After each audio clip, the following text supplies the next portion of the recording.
రమణమ్మ బతికే ఉందా? అందుకే కదా తననేం చెయ్యొద్దు అని రాశాను. నోర్మయ్! విక్రాంత్, రమణమ్మ ఏం చెప్పింది? ఆవిడ మాట్లాడింది నైని వదినతో బ్రో.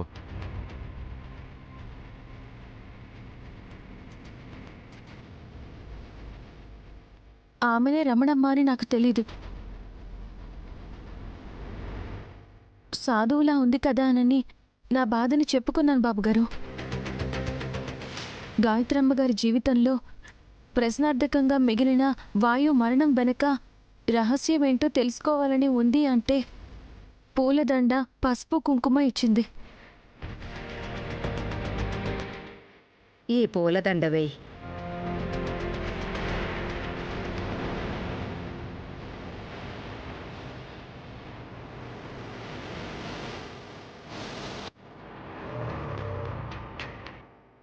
అది అత్తయ్యమెల్లో వేయించి పసుపు మొహానికి రాసి బాండి ప్లాన్ చేశానక్క.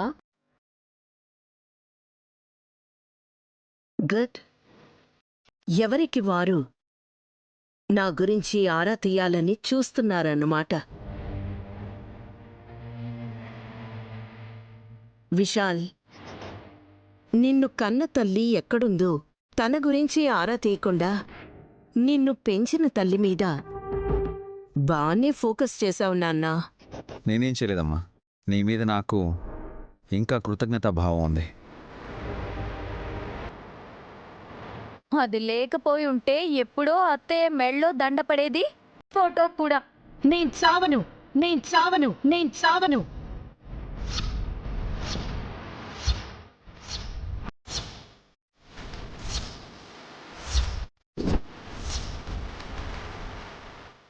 తెలుసు. ఒక్కొక్కరు నా చుట్టూ ఉత్సు బిగించే ప్రయత్నం చేస్తున్నారని నాకర్థమవుతోంది.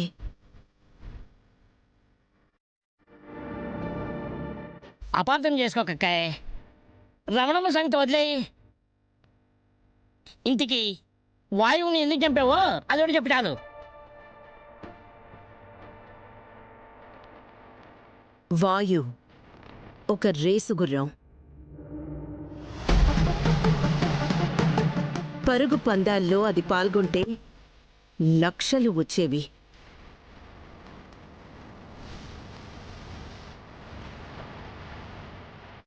అప్పట్లోనే గాయత్రక్క అపర కోటీశ్వరరాలవ్వడానికి అది ఒక కారణం అయి ఉండొచ్చని నా దగ్గరున్న బంగారాన్నంతా అమ్మి వాయు మీద పందెం కాశాను.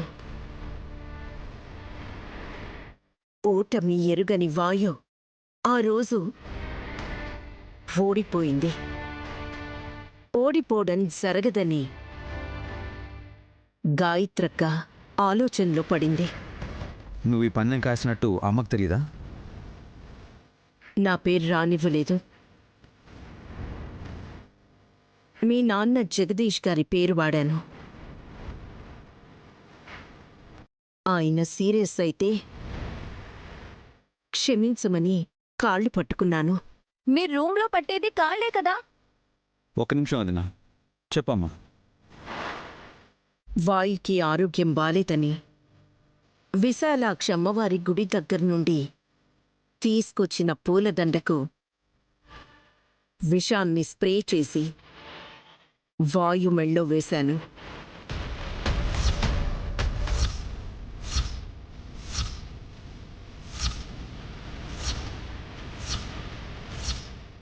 పూలదండలు తినే అలవాటుండే వాయు ప్రాణాలు అనంత వాయువుల్లో కలిసిపోయాయి.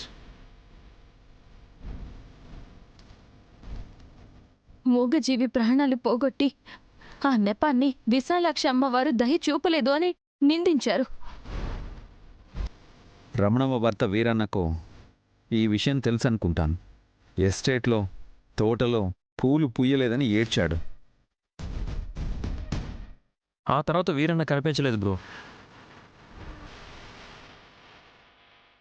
రమణమ్మ మాత్రం ఇప్పుడు కనిపించింది. అత్తయ్య, వాళ్ళ జాడ గురించి ఏమైనా తెలుసా? తెలీదు.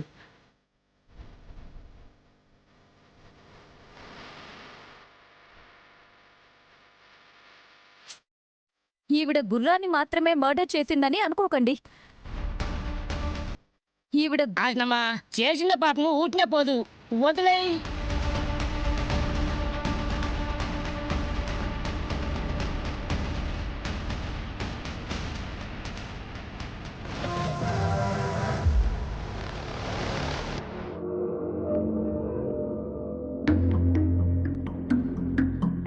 ఎందుకు తలిపేశావు? మన మధ్య సఖ్యత లేకపోయినా మీకు సేవ చేయాలనే వచ్చాను.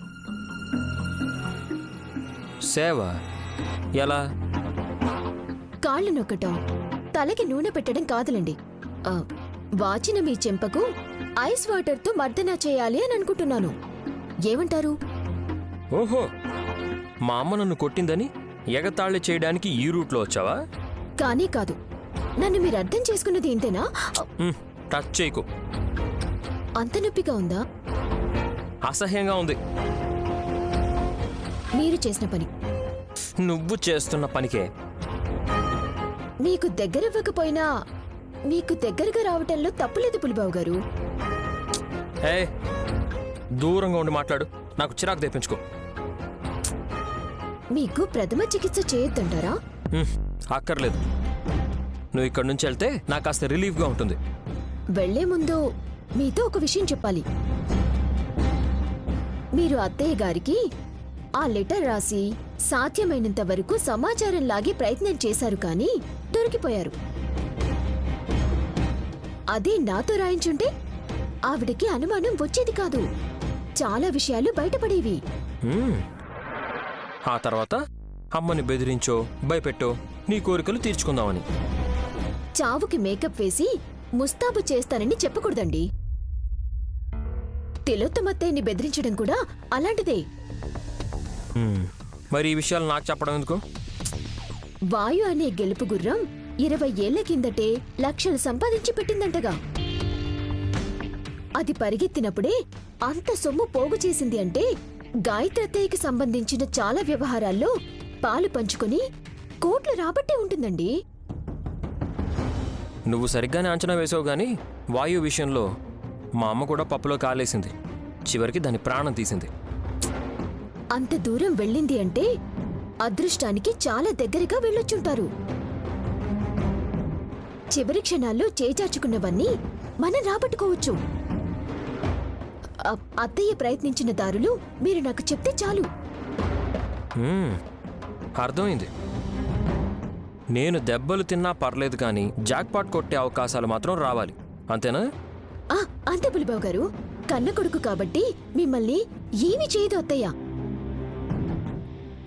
అందుకే గాయత్రత్తయ్యకు తనకు సంబంధించిన ఆస్తిపాస్తుల వివరాలకు, బిజినెస్లకు అన్నింటికీ మీ అమ్మే సాక్ష్యంగా ఉంది.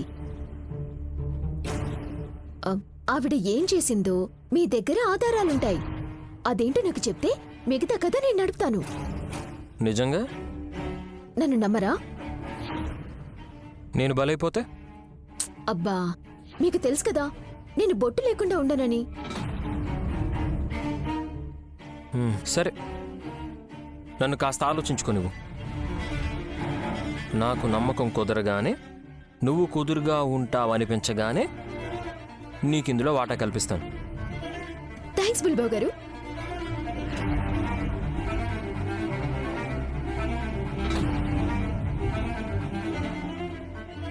నిన్నేం చేయాలో నాకు బాగా తెలుసే. అందుకే నీ దారిలోనే నిన్ను పాతాళానికి తీసుకెళ్తాను.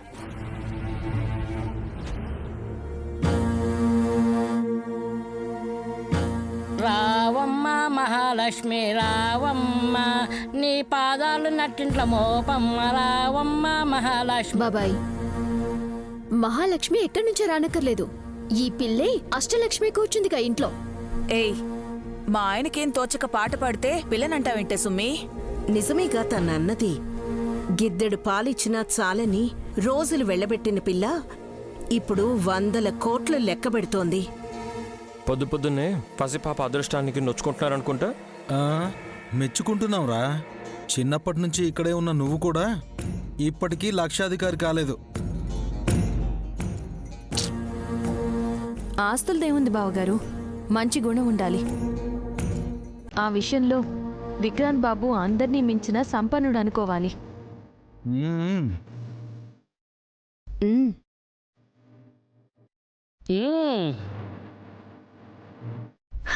ఇలాంటి మాటలు మాత్రం మంచిగా చెప్తావక్క.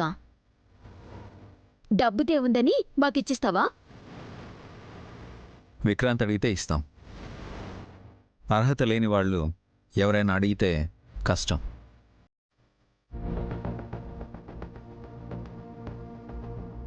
బంపరాపు ఇచ్చినా సరే అందులో న్యాయం ఉందా లేదని చూస్తాడు చిన్నల్లుడు. కష్టపడి తీసుకునే జీతమే నాకు తృప్తినిస్తుంది మావయ్య. ఉమ్.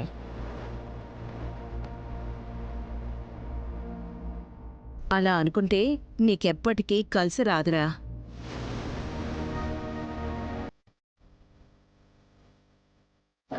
కాలం విషయం ఏమో గాని విశాలాక్ష అయితే వచ్చింది.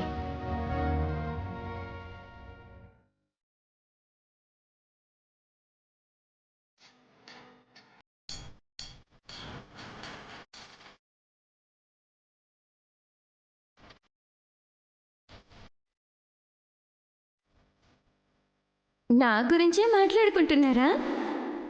మాకు వేరే పనిలేదు మరి. ఎందుకన్నా విసుక్కుంటావు? విశాలాక్షి రామ్మా.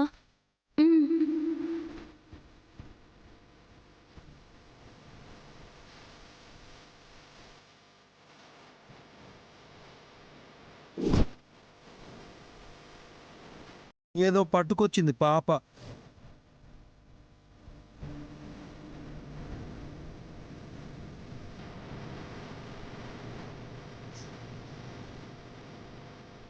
ఇంకే ఉంటుంది, అన్ని గుళ్ళు తిరిగి ప్రసాదం పట్టుకొని వచ్చుంటుంది. కావాలా? అక్కర్లేదు. ప్రసాదం వద్దనకూడదే సుమి. ఇది ప్రసాదం కాదు, కొబ్బరికాయ. అది కూడా ప్రసాదంగా భావించి తీసుకోవచ్చమ్మా. ముందు ఆశపరులను అడగటం ధర్మం నాన్న, లేదంటే కీడు తలపెట్టాలని చూస్తారు. టెంకాయ తీసుకుని నెత్తికేసి బాదుకోమంటావా? కొట్టిన చిప్ప కొరుక్కు తినమని సలహా ఇస్తావా? అక్కాయ్ వద్దనుకుంటే వదిలేయ్. నువ్వు ముఖం చిట్లిస్తే చూడలేకపోతున్నాం. విశాలాక్షి, కొబ్బరికాయని ఏ గుళ్ళో కొట్టావు? ఇంకా దీన్ని పగలగొట్టలేదమ్మా. ఎవరైనా ఎక్స్ట్రా చేసినట్టు అనిపిస్తే వాళ్ళకేసి కొట్టు విశాలాక్షి.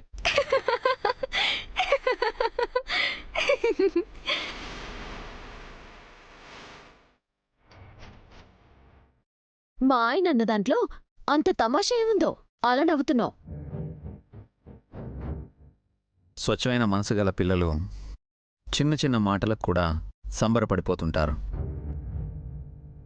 అయితే మీకెవరికి ఈ కొబ్బరికాయ వద్దా? నో. సరే, ఇక్కడ పెడుతున్నాను, అవసరం ఉన్నవాళ్ళు తీసుకోండి.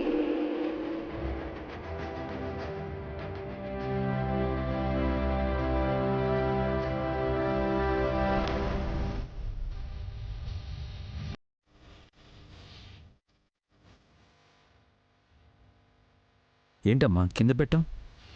కావలసిన వాళ్ళు నడుము తల రెండూ వంచి తీసుకోవాలి నాన్న.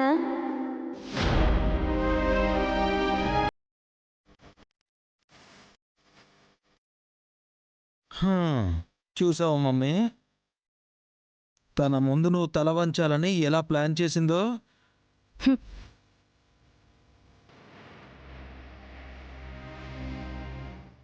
పోనీ నీకు కావాలంటే నడుము వంచు బ్రో. వద్దు నాకు. ఆ విషయంలో మీకుండే వాళ్ళని ఎందుకు ఇబ్బంది పెడతారు? బెండై తీసుకోవడానికి కూడా ప్రాబ్లమేనా? ఏ సుమి, అందుకోవే. ఆహా, ఆ పిల్ల కావాలని కాళ్ళ దగ్గర కొబ్బరికాయ పెట్టింది. దానికోసం తన పాదాల దగ్గరికి వంగుతామని తన ఆలోచన. మీరెందుకు అలా ఆలోచిస్తారు? కావాలనుకుంటే తీసుకోమంది కదా.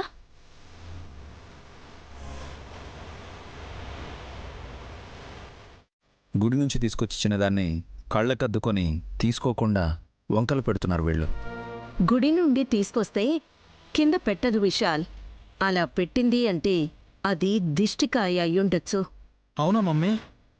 అలాంటిది మనకెందుకులే. అందులో ఏముందో చూస్తే కదా అల్లుడు తెలిసేది. ఆ, అయ్యో. అలా చూస్తారేంటండి? పట్టుకోండి. ఆ, మావయ్య మావయ్య దొంగ, దొంగ, దొంగ, దొంగ.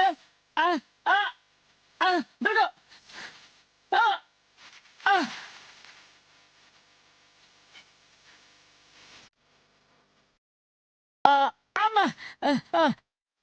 అరే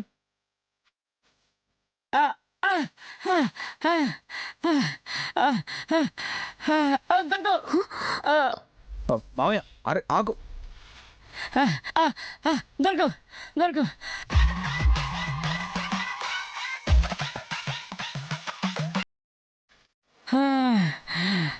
అమ్మా సోదరి, నువ్వు తెచ్చిన టెంకాయ తీసుకోలేను కానీ ఎవరికైనా ఇచ్చేయమ్మా. ఆయాసం వచ్చేసింది నాకు.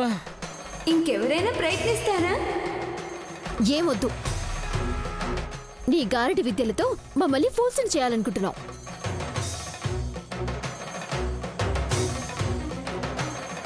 అసలు అందులో కొబ్బరికాయ లేదు. ఏముంది మమ్మీ? ఏ ఎలుకనో పట్టుకొచ్చి ఆడిస్తోంది. అందుకేనా సంచి అటు ఇటు వెళ్తోంది? ఎలుక లేదు, కొబ్బరికాయే ఉంది. తీసుకోండి ఎవరైనా. వదిలేమ్మా, నీకు నీ టెంకాయకో దండం.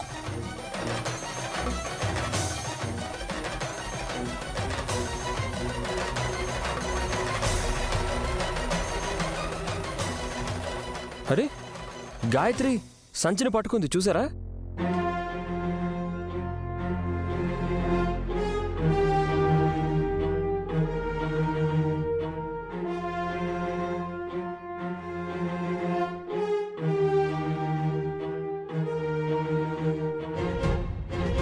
ఆశపడకూడదు, అర్హత సంపాదించుకోవాలి ముందు అని గాయత్రి అర్థమయ్యేలా చేసింది.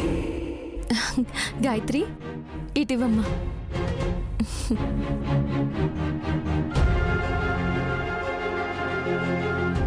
నైని కొబ్బరికాయని బయటికి తీ.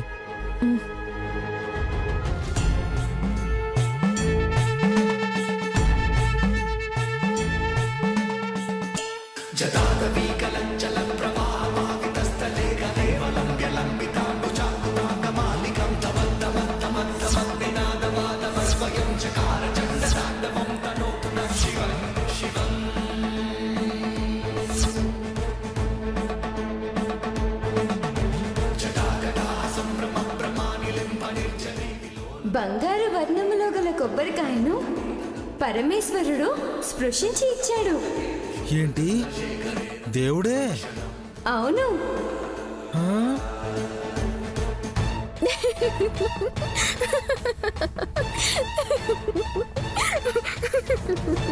సుమన, ఎందుకలా నవ్వుతున్నావు?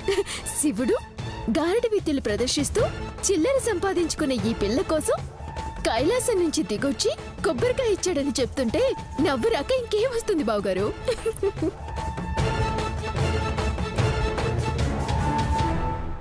కల్లో కనిపించిందేమో. అలా చెప్పమనండి, అంతేగాని దేవుడే దిగొచ్చాడని చెప్పొద్దనండి. అయ్యో, మీరు నమ్మడం లేదు కానీ శంకరుడే నా కోసం వచ్చి కనక కాంతి గల కొబ్బరికాయ మీద ఓం అని రాసి 3 నామాలు పూసి ఎంతో విలువైనదిగా భావించి తీసుకోమన్నాడు.